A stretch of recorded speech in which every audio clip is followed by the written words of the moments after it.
Hello everyone, welcome to my channel flavour with જેની. આજે હું તમારી જોડે મોરૈયાના લોટના ઢોકળાની રેસીપી લઈને આવી છું. ફરારી ઢોકળા એકદમ સોફ્ટ, સ્પોન્જી અને એકદમ ટેસ્ટી ઢોકળા થશે. વિડીયોને છેલ્લે સુધી જોજો.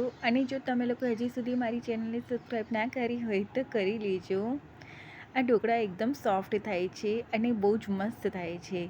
તો આ ઢોકળા બનાવવા માટે મેં 1 કપ સામો લેવાનો છે, મોરૈયો.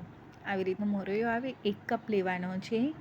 અને 1/4 કપ સાબુદાણા લેવાના છે. મેં રાતના જ પલાળવા મૂકી દીધા હતા. તમે લોકો જો સાંજે કરવા માગતા હો તો બપોરે પલાળશો ને તો બી ચાલશે. 3-4 કલાક પલાળો ને તો બી ચાલે, પણ મેં નાઇટમાં પલાળી દીધા હતા.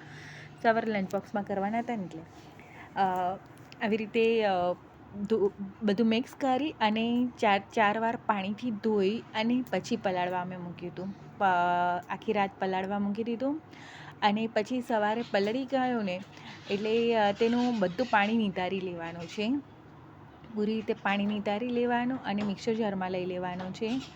પછી તેમાં આદું, મરચાં, દૂધી 1/4 કપ જેટલું ઝીણા ટુકડા કરીને એડ કરવાની છે.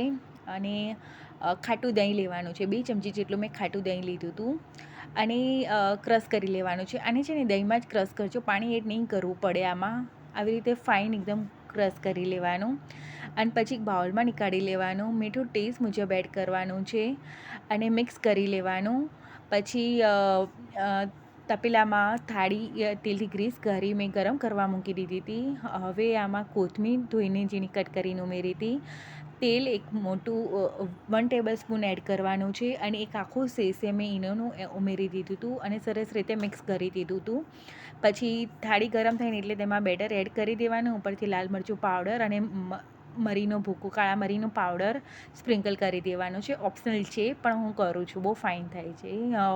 10થી 15 મિનિટ સ્ટીમ કરી લેવાનું છે. સ્ટીમ થઈ જાય એટલે નીકાળી લેવાની અને પછી એક વઘાર કરી દેવાનો છે. તેલની અંદર જીરું અને લીમડો એડ કરીને વઘાર ઉપર એડ કરી દેવાનો છે. એકદમ સોફ્ટ અને સ્પોન્જી થાય છે અને એકદમ મસ્ત થાય છે. આદું, મરચાં અને દૂધીને બધું એડ કર્યું એના કારણે બહુ જ મસ્ત ટેસ્ટ આવે છે. દૂધી અચૂકથી એડ કરજો એટલે એકદમ સોફ્ટ થશે. અને જો તમે લોકો ગાજર બી ઈચ્છતા હોય તો થોડોક ટુકડો ગાજરનો બી કટ કરીને ક્રશ કરવામાં ઉમેરજો તો બી સરસ લાગશે આ ઢોકળા. એની સોસ કે દહીં જેની જોડે સર્વ કરવા માગતા હોય કરી શકાય. મેં ગ્રીન ચટણી જોડે સર્વ કર્યા હતા અને એમ જ ખાશો ને તો બી બહુ મસ્ત લાગે છે આ ઢોકળા. અને ઠંડા થયા પછી બી એકદમ પોચા રહે છે આ ઢોકળા. તો એક વખત ચોક્કસથી આ રીતે ટ્રાય કરજો. અને જો મારી રેસિપીઝ ગમતી હોય, મારા વિડીયો ગમે તો પ્લીઝ મારી ચેનલને લાઈક, સબસ્ક્રાઈબ કરવાનું ના ભૂલતા.